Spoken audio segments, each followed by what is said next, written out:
বাংলাদেশে আজকের পেপারে দেখলাম 125 জন ছাত্র মারা গেছে, স্টুডেন্ট মেরেছে কারা? সেখানকার মুসলিম পুলিশ অফিসাররা গুলি চালিয়েছে তাদের উপর, ছাত্রলীগের নেতারা মেরেছে, আর নিরীহ ছাত্ররা মারা যাচ্ছে, তাদের জীবন নিয়ে খেলা হয়েছে। আপনারা হাসিনাকে মুসলমান মনে করেন, তাকে যারা মুসলমান ভাববে তাদের ঈমান যাওয়ার খাতরা আছে। কতগুলো আলেমকে জেলের কুঠরিতে রেখেছে, আমাদের মতো বক্তাকে এয়ারপোর্ট থেকে ঘুরিয়ে দেওয়া হয়েছে, ভিসা বাতিল করে দেওয়া হয়েছে, এদিকে ঢুকতে দেও না, আমার নামে অ্যারেস্ট ওয়ারেন্ট জারি করে রেখেছে বাংলাদেশে। বক্তা পা রাখলি অ্যারেস্ট করে জেলের কুঠরিতে ভরে। আমি মুর্শিদাবাদে এক জায়গায় জলসা করতে গিয়ে ভয় খেয়ে গেছি। আমি যখন জিজ্ঞেস করলাম, লোকেশনও দেখতে পাচ্ছি ঠিক আছে, যখন জলসায় যাচ্ছি তখন আমাকে পদ্মা পার করিয়ে নিয়ে যাচ্ছে, কারণ পদ্মার ওপারে তো বাংলাদেশ। বলে না হুজুর, ইন্ডিয়াও ঢুকে আছে। মিলিটারি চেক করলো, গাড়ি রাখলো। আমি যখন ওখানে পৌঁছেছি অর্ধেকের বেশি বাংলাদেশের শ্রোতা। আমার তো ভয় হয়ে গেছে, আমাকে যদি এখান থেকে তুলে নিয়ে যায় আমি আর বেরোতে পারবো না। আমি দাদিকে বললাম, আমার জলসা 12টায় শেষ হবে, 1 সেকেন্ড দাঁড়াবো না, গাড়ি রেডি রাখি। তো 500-700 বাংলাদেশের যুবক ঘেরে ধরেছে, মুলাকাত করব। আমি বললাম আমার সময় হবে না, গাড়িতে চাপলাম, বেরিয়ে পালিয়ে এলাম। আমাকে একজন কামড়াই যখন খাচ্ছি, একজন দেখা করে বললে, হুজুর আর একটু গেলেই তো বাংলাদেশ। আমরা মিলিটারিকে বলে এসেছি, বাংলাদেশের মিলিটারি, আপনি যদি বাংলাদেশে যেদিনে পা রাখবেন সেদিনে আপনার জেলের কুঠরিতে জায়গা হয়ে যায়। কষ্ট লাগে, আলেমরা হক কথা বললে তাদেরকে জেলের কুঠরিতে দেওয়া হয়েছে। এটা মুসলিম রাষ্ট্র, আর আমরা ভারতে বসে হক কথা বলতে পারি। গোটা পৃথিবীতে শুনে নেন রাসূলের হাদিস, তোমরা বুঝতে পারবে কিয়ামত তখন কাছে চলে এসেছে, যখন অশিক্ষিতরা দেশ চালাবে আর শিক্ষিতরা চুপচাপ বসে দেখবে। এটা রাসূলের হাদিস। অশিক্ষিতদের হাতে শাসন চলে যাবে, মূর্খর হাতে শাসন যাবে, আর শিক্ষিতরা চুপচাপ বসে দেখবে। এটা রাসূল সাল্লাল্লাহু আলাইহি সাল্লামের হাদিস বলছি আপনাকে। কিয়ামতের আলামত বুঝতে পারবে যখন কিয়ামত কাছে এসেছে। রাস্তাঘাটে কুকুরের মতো জিনা হবে। কিয়ামতের আলামত তোমরা বুঝতে পারবে, সমাজের বুকে হারাম আওলাদ বেড়ে যাবে।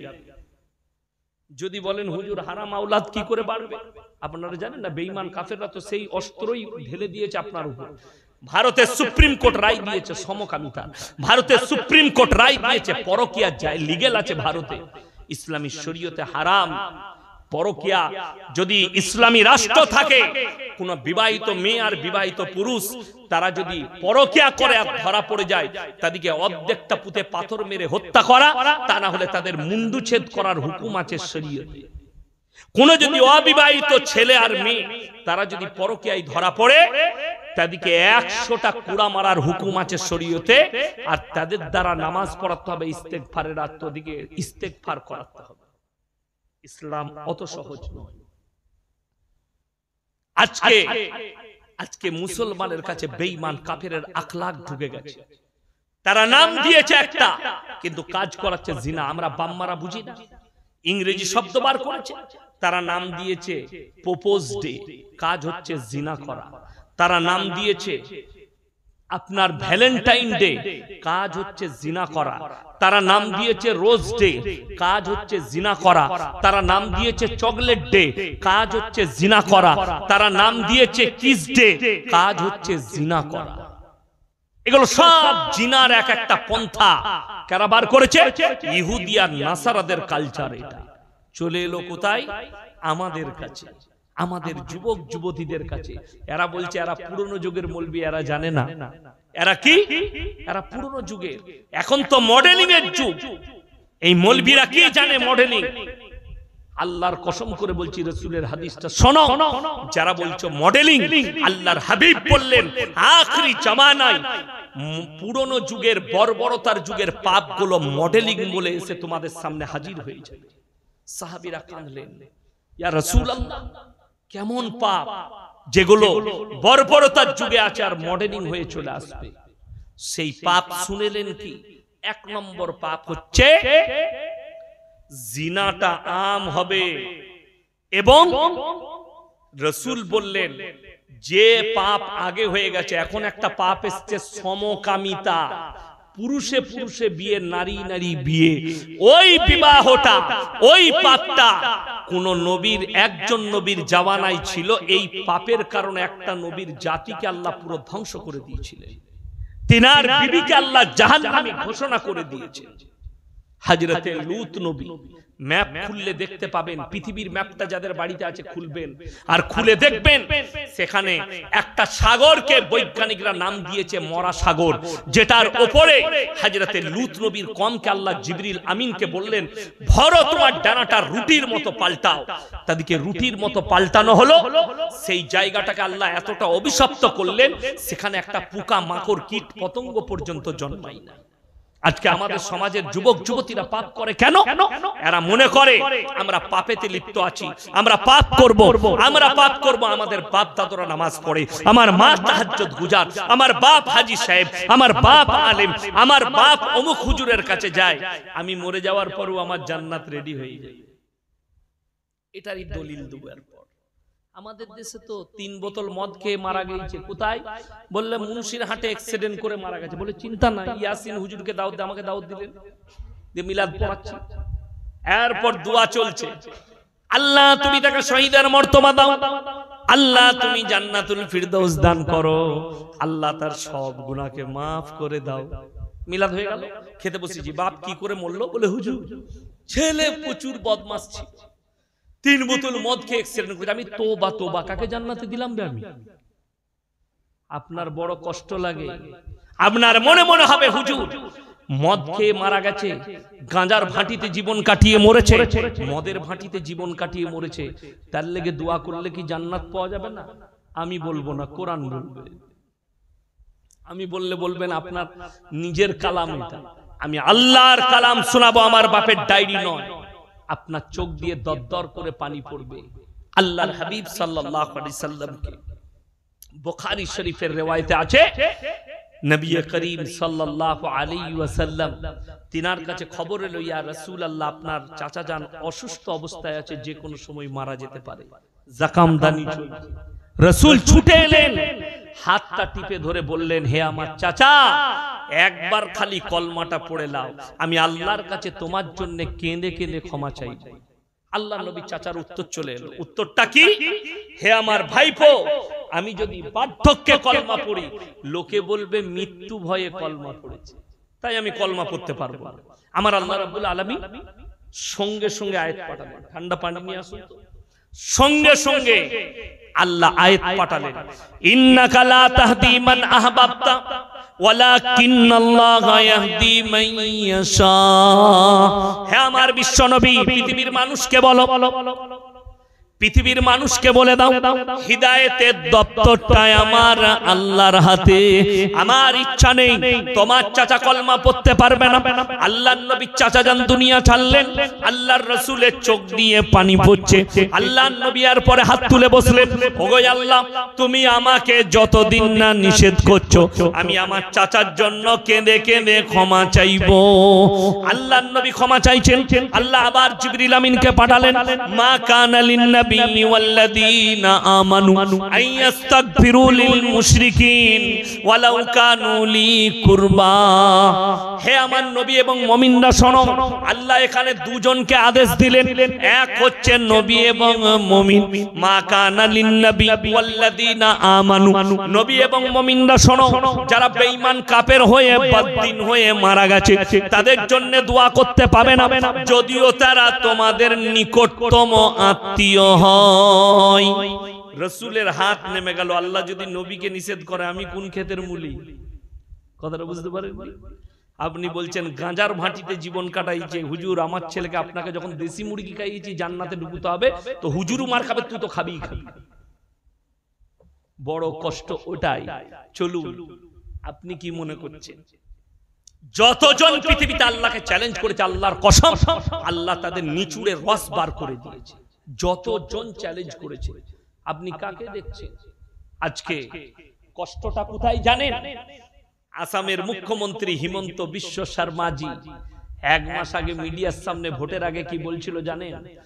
मैं तो चाहता हूं दुनिया से इस्लाम मिट जाएगा, और मेरा मिशन है इस्लाम को मिटा दूंगा।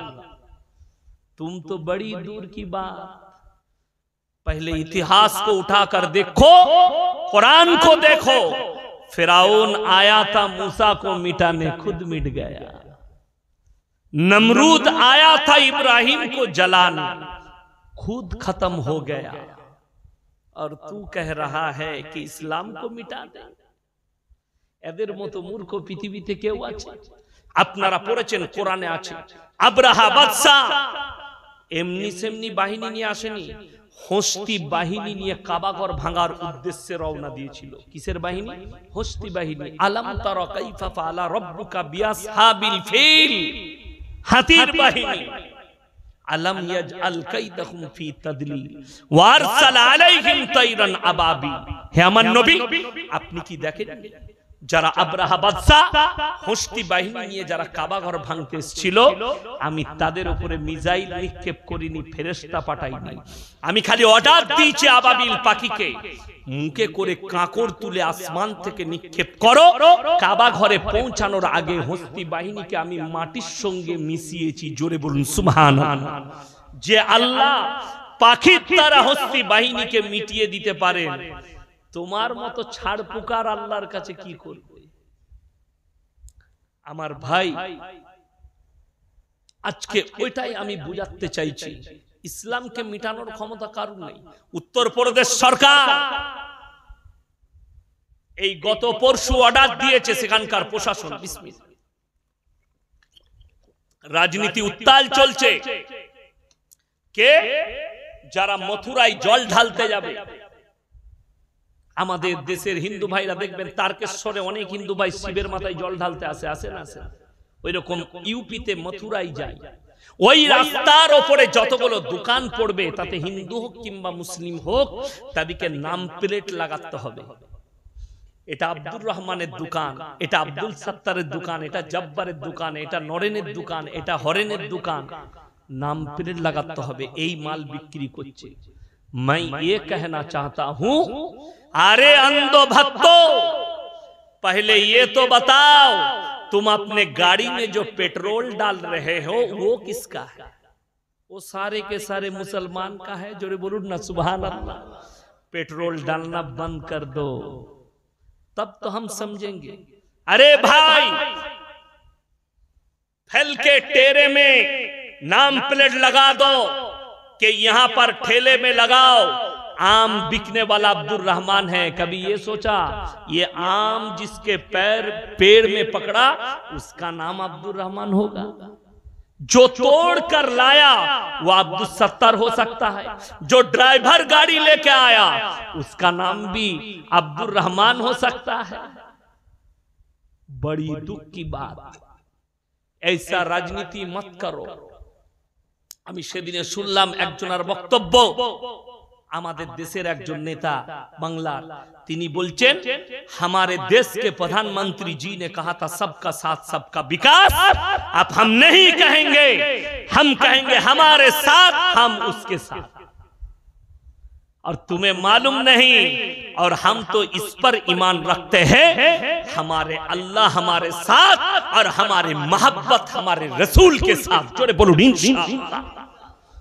तुम किसको डरा रहे हो?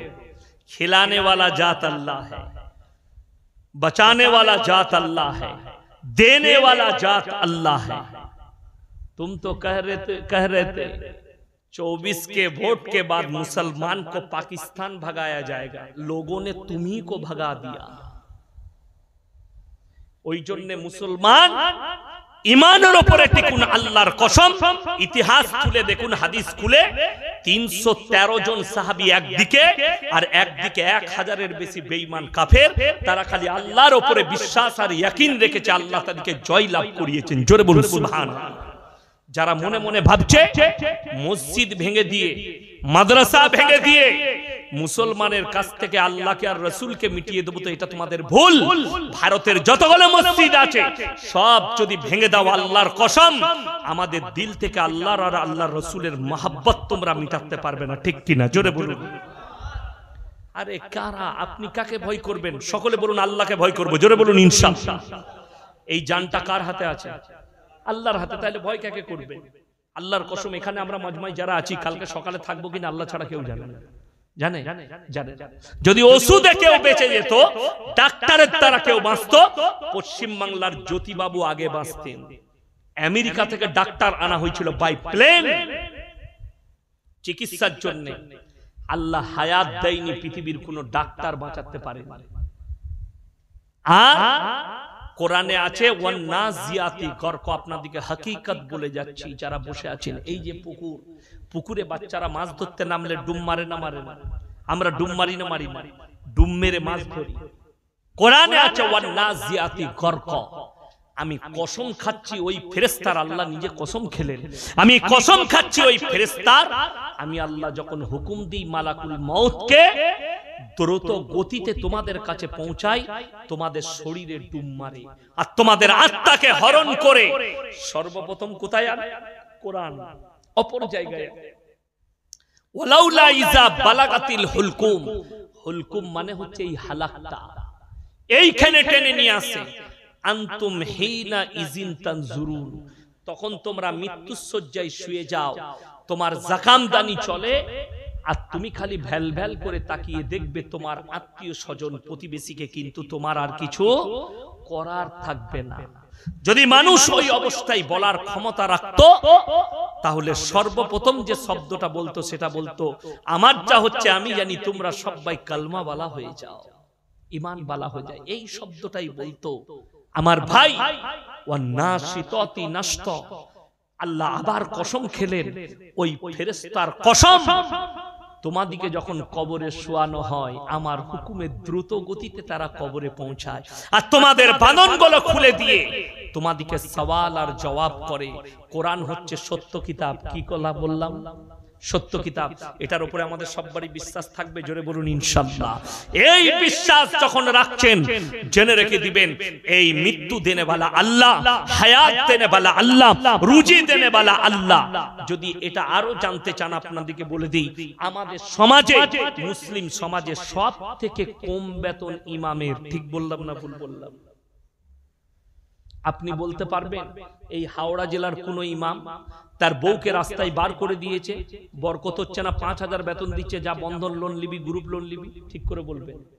কিন্তু আপনাকে দেখিয়ে দেবো, সারাদিন রিক্সা চালিয়ে, মোটর ভ্যান চালিয়ে মাসে 30,000 রোজগার করে হারামখোরের বরকত নাই, বলছে বউকে বার করেছে, যা বন্ধন লোন আর গ্রুপ লোন নিবি যা। বড় কষ্ট লাগে। আর কোরআনে আছে ওয়াহাল্লাল্লাহুল বাইয়া ওয়া হাররামার রিবা। আল্লাহর কসম, আল্লাহ কত সত্য কথা বলেছেন। ব্যবসা হচ্ছে নবীজির সুন্নাত। যার ইচ্ছা যাবে ব্যবসা করবেন, সকলে জোরে বলুন ইনশাআল্লাহ। আপনাদের কি মনে হচ্ছে ইয়াসিন সাহেব খালি জলসা করে আর মাদ্রাসার ক্লাস করে? আমার সাইডে একটা ব্যবসা আছে, হাওড়ায় আমার বালি আসে, পাথর আসে, সাপ্লাই। বিভিন্ন জায়গায় আমার এলাকায় বালি লাগলে, পাথর লাগলে আমি সাপ্লাই দিই, ইট সাপ্লাই দিই। ব্যবসা আছে আমার, ওটা ব্যবসা। আমি যদি এক গাড়ি পাথর সেখানে দিতে পারি, আমি দুজন কি বলে দিই, ভাই তুমি 300 দিবে, তুমি 500 দিবে, 800 টাকা আমার। প্রত্যেকদিন এক গাড়ি খালে হলে 800 হলে 3 8 কত? 24,000 টাকা আমার। আমার কাছে যখন সচ্ছলতা থাকবে, ওই জন্য আমি কারো পরোয়া করি না।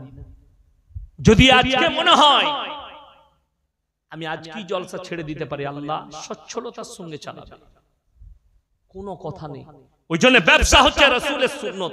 আমি ওই সুন্নাত হিসাবে ব্যবসা করছি, যে রাসূলের একটা সুন্নাত আদায় হবে। কেন? ওয়াহাল্লাল্লাহুল বাইয়া ওয়া হাররামার রিবা। আমি তোমাদের জন্য ব্যবসাকে হালাল করেছি আর সুদকে হারাম করেছি।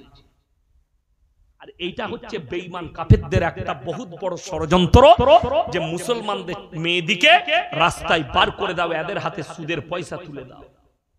আপনি যদি বলেন হুজুর আমার বাড়িতে বরকত, বরকত কেন নাই, তুমি খালি ভেবে দেখো। জাবেদ জাফরি বলে একটা ফিল্মের আর্টিস্ট আছে, যদিও আমি আর্টিস্ট দিকে পছন্দ করি না, তাদের কোনো জাত ধর্ম হয় না ফিল্মের আর্টিস্টদের। এরপর বলি, সে একটা কোন জায়গায় কনফারেন্স করছে, প্রেস কনফারেন্স, সেখানে একটা মুসলিমদের যুবক দাঁড়িয়ে বলে, স্যার मैं एक सवाल करना चाहता हूं, একটা প্রশ্ন করব। করো। বলে আজকে পুরো দুনিয়ার লোক দুনিয়ার পেছনে ছুটছে, এটা ঠিক কি না? কথা বলে, সবাই আমরা দুনিয়ার পেছনে ছুটছি। তিনি উত্তর দিলেন, तुम कौन से धर्म से हो? बोले मुसलमान। बोले ये मुसलमान, तू दुनिया के पीछे मत भाग, तू 1400 साल पीछे चला जा, दुनिया तेरे पीछे भागेगी। আপনারা আজ করতে পারেন, समझदारों के लिए इशारा काफी। যদি এখানে আলেম থাকতো তারা ধরে ফেলতো। তার মানে হচ্ছে তোমরা 1400 বছর পেছনে রাসূল সাল্লাল্লাহু আলাইহি সাল্লামের আখলাক আর চরিত্রতে চলে এসো, দুনিয়া তোমার পেছনে আল্লাহ ছুট করিয়ে দিবে। জোরে বলুন সুবহানাল্লাহ। আজকে দেখুন আমাদের কাছে কোটি টাকা ব্যালেন্স নেই। মাদ্রাসার আমি শিক্ষক, আমার 11,000 টাকা বেতন আমার আব্বার মাদ্রাসায়। এখান থেকে যাব ফজরের সময় মাদ্রাসা ঢুকবো, সকাল হলে ক্লাস করব, তারপরে আবার 10টার সময় আমি ক্লাস শেষ করে বাড়ি যাই, ঘুমাই, জোহরের সময় স্ত্রী উঠাই, দুটি ভাত খাই, ক্লাস করে আবার জলসায় বেরিয়ে আসি আসরের নামাজ পড়ে। আমাকে যদি এইখানে এক্ষুনি বিছান দেন এক্ষুনি ঘুমিয়ে যাবো, আমার কোনো ব্যাপার না, আমি এখানেই ঘুমিয়ে যাবো। এত ঘুমের অভাব আছে। কিন্তু আমার ভাই, দুনিয়াকে আল্লাহ আমাদের পেছনে ছুট করিয়েছে, আমরা দুনিয়ার পেছনে নয়। কেন? রাসূলের হাদিসটা শুনে নিন। আমার নবী বিশ্ব নবী বললেন, যারা আল্লাহর রাস্তায় দ্বীনের পথে থাকবে আল্লাহ তাদেরকে ইজ্জতের সঙ্গে মৃত্যুকাল পর্যন্ত রুজি দান করবেন। জোরে বলুন সুবহানাল্লাহ। আপনি দ্বীনের উপরে প্রতিষ্ঠিত থাকুন, হাত তুলে বলুন আজ থেকে 5 ওয়াক্তের নামাজ কে কে পড়বে? সকলে হাত তুলুন, জোরে বলুন ইনশাআল্লাহ। আজকের জলসা কামিয়াব তখন যদি জলসা কমিটি যারা জলসা দিয়েছেন তারা আজ ফজর থেকে নামাজ কাজা না করেন। এই জলসা দিলাম বছরে একটা, হুজুর দিকে দাওয়াত দিয়ে নামাজ বলে নামাজ পরের বছর দেখা যাবে। আর প্রতি বছর হুজুর যে কোনো আসে আর খালি জলসার দিনে বলে ইনশাআল্লাহ নামাজ পড়বো, আর নাই, কাল থেকেই গায়েব। আল্লাহর কসম করে বলছি, রাসূলের হাদিস শুনে যান। আল্লাহর নবী বললেন, যার নামাজ নাই তার মধ্যে ইসলাম নেই।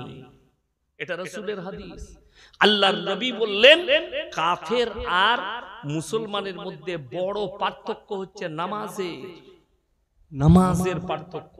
যদি বলেন হুজুর নামাজের দ্বারা কি হবে, নামাজে কি ফায়দা আছে, তাহলে ফায়দাটা 1 নম্বর বলে দিই। কোরআন প্রথমেই বলছে, ইন্নাস সালাতা তানহা আনিল ফাহশাই ওয়াল মুনকার। নিশ্চয় নামাজ এমন একটা ইবাদত, যদি মানুষ পড়তে শুরু করে খারাপ কাজ থেকে সরিয়ে ভালো কাজের দিকে নিয়ে যায়। এরপর যাদের নামাজে মনোযোগ থাকে না তারা শুনেলেন রাসূল সাল্লাল্লাহু আলাইহি সাল্লামের হাদিস। আল্লাহর নবী বললেন, ফাইন্নাহু ইয়ারা। তোমরা যখন নামাজে দাঁড়াবে মনে মনে ভাববে আমি আল্লাহকে দেখতে পাই বা না পাই, আমার আল্লাহ আমাকে অবশ্যই দেখছেন।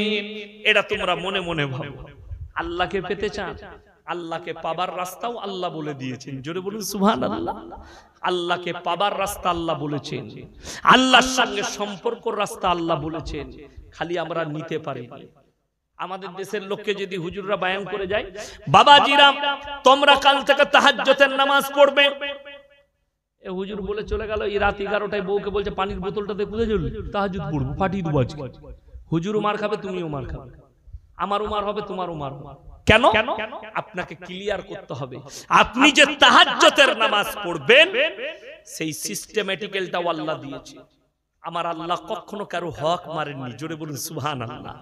আপনি রাত 11টায় যদি মসজিদে পালিয়ে যান তাহাজ্জুদ পড়তে, কার হকটা মরবে? বিবির হক। মরবে না? মরবে না? বিবির হক মরে যাবে। তাহলে আপনি একদিকে গুনাহ করছেন, বিবির হক আদায় করতে হবে। বিবির হক মানলে হবে না। আল্লাহ কোরআনে কি বলছে শুনেলেন। প্রথমেই সূরা মুজাম্মিল, কোন সূরা বললাম? সূরা মুজাম্মিল। আল্লাহ তাআলা রাসূলের প্রশংসা করলেন। সকলে জোরে বলুন সুবহানাল্লাহ। কি প্রশংসা করলেন? ইয়া আইয়ুহাল মুজাম্মিল, হে নবী তুমি যখন কম্বল গায়ে দাও, আবৃত্তি করো আর মেম্বারে বসো, পৃথিবীর কোন রাজা বাদশাকে তার সিংহাসনে অত সুন্দর লাগে না, আপনাকে মেম্বারে এত ভালো লাগে। জোরে বলুন সুবহানাল্লাহ। আল্লাহ নিজে প্রশংসা করছেন, কার? রাসূলের প্রশংসা করছেন। ইয়া আইয়ুহাল মুজাম্মিল কুমিল লাইলা ইল্লা কালিলা, উঠে পড়ুন, নিসফাহু আবিন কুসমিনহু কালিলা। নিসফ মানে হচ্ছে অর্ধেক। নিসফ মানে কি বললাম? অর্ধেক, হাফ, অর্ধেক রাত্রি কিংবা তার থেকে একটু বেশি। তারপরে তোমরা দাঁড়িয়ে পড়ো তাহাজ্জুদের জন্য। কুমিল লাইলা ইল্লা কালিলা, উঠে পড়ুন নামাজের জন্য। অর্ধেকটা রাত পেরিয়ে গেলে বিবিরও হক আদায় হবে, আল্লাহরও হক আদায় হবে। জোরে বলুন না সুবহানাল্লাহ। মসজিদে যদি কেউ বলে, আমাকে একজন বলছে যে আপনাদের জানা নাই কেন, বলে 24 ঘন্টা মসজিদ আবাদ করতে হবে। আমি বললাম তোকে আবাদ করবে কবরে ফেরেশতারা, কোরআন হাদিসের জ্ঞান রাখিস? বলে কেন? আমরা কোরআন শুনেলাম, কোরআনের রেফারেন্স সূরা জুমআ। কোন সূরা বললাম? সূরা জুমআ। ইয়া আইয়ুহাল্লাযীনা আমানু ইযা নুদিয়া লিস-সালাতি মিন ইয়াউমিল জুমআ ফাসাউ ইলা যিকরিল্লাহি ওয়া যারুল বাই' যালিকুম খায়রুল লাকুম ইন কুনতুম তা'লামুন। কেউ যদি বলে আমি আল্লাহওয়ালা হইছি, বলে তোমার সংসার কি করে চলছে? বলে আমি মসজিদে আল্লাহ আল্লাহ করি, আল্লাহ আমার সংসার চালাই, আমি ইয়াসিন বলে যাচ্ছি, লেখে নিন। সেই লোকটা চোর না হলে ধোঁকাবাজ, এটা শরীয়ত। সে চোর না হলে ধোঁকাবাজ, প্রতারক। আল্লাহ আল্লাহ করছি, আল্লাহ আমার সংসার চালায়, এটার নাম ইসলাম নয়। আমি 5 ওয়াক্তের নামাজ পড়ি, ফজরের পরে আমি একটু মুন্সির হাটে সবজি বিক্রি করি, আল্লাহ তার দ্বারা আমাকে হালাল রুজি দেন, আর আমার সংসার আমার আল্লাহ আমাকে রুজি দান করেন। ব্যবসা করি ছোটখাটো, আল্লাহ চালিয়ে দিচ্ছেন, হালাল রুজি দান করেন, মাশাআল্লাহ তুমি আল্লাহ ওয়ালা। কিন্তু যদি বলে আমি মসজিদের কোণে শুধু তাসবিহ করি, আল্লাহ আমার সংসার চালায়, তার নাম হচ্ছে চোর। একদম কোরআন শোনাচ্ছি এর পরে, ইয়া আইয়ুহাল মুযাম্মিল ইয়া আইয়ুহাল্লাযীনা আমানু ইযা নুদিয়া লিস-সালাতি মিন ইয়াউমিল জুমআ ফাসাউ ইলা যিকরিল্লাহি ওয়া যারুল বাই' যালিকুম খায়রুল লাকুম ইন কুনতুম তা'লামুন। হে আমার নবী বলে দাও, যখন তোমাদেরকে জুম্মার জন্য ডাক দেওয়া হবে, বেচা কিনা বন্ধ করো, খেতিবাড়ি বন্ধ করে দাও, আর তোমরা নামাজের দিকে অগ্রসর হও।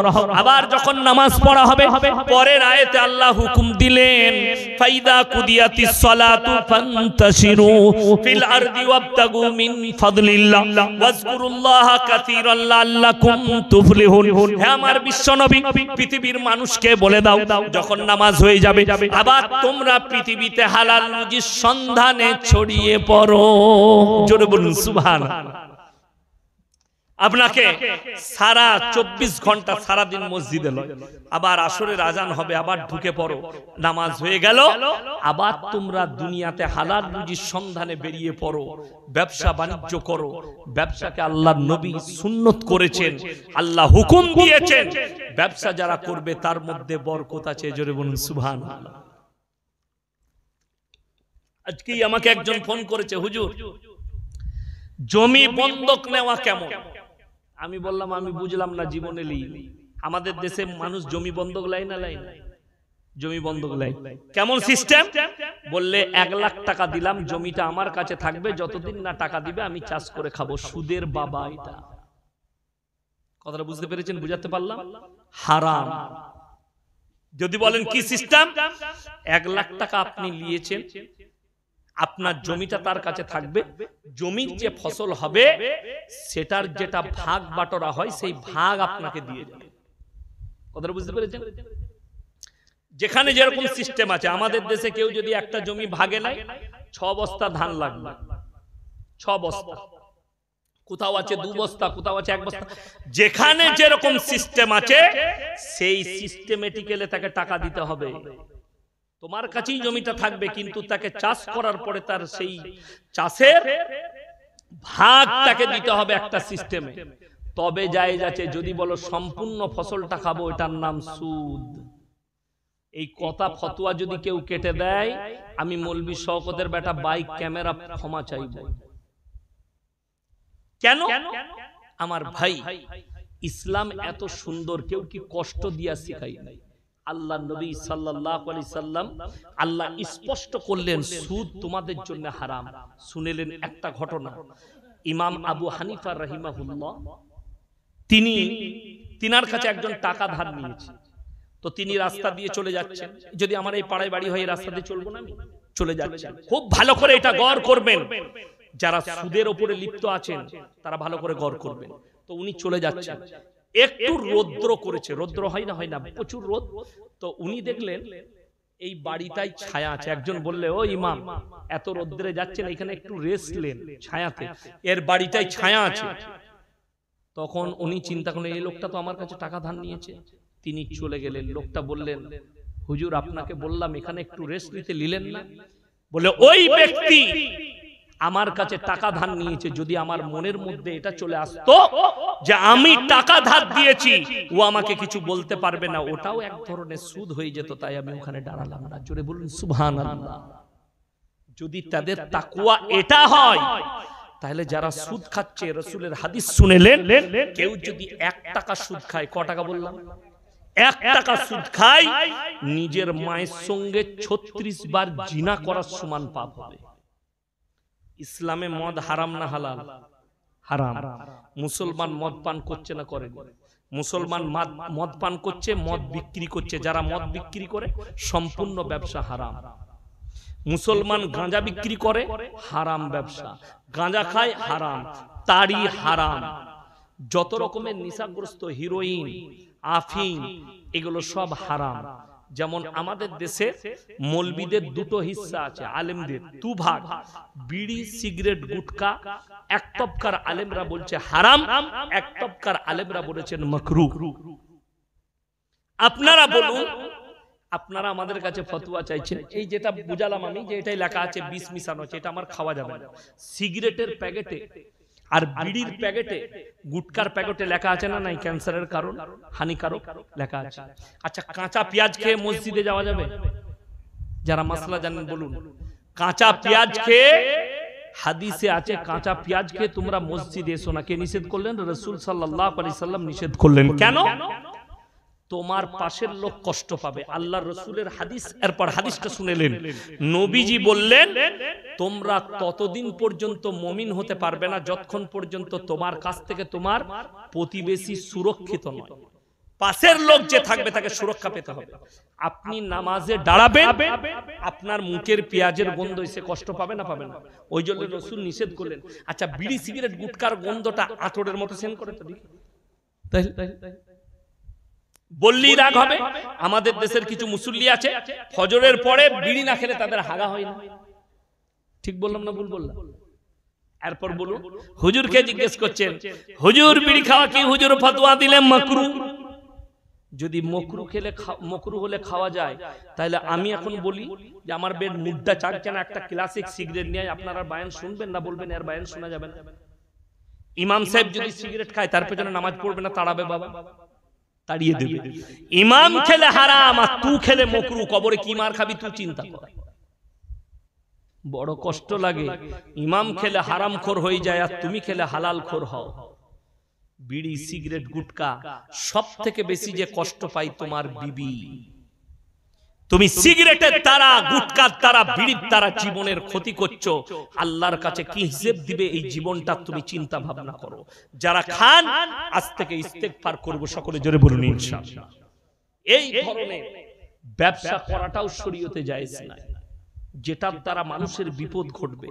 যারা বিড়ি বিক্রি করে, সিগারেট বিক্রি করে, গুটকা বিক্রি করে, তাদের উচিত এইগুলো থেকে বঞ্চিত হওয়া, এগুলো না বেচা। কেন? আল্লাহর কাছে তুমিও পাকড়াও হবে, মানুষকে ক্ষতিগ্রস্তর মুখে ঠেলেছো তুমি। যারা মদ বিক্রি করে, তাদের সম্পূর্ণ ইনকামটা হারাম।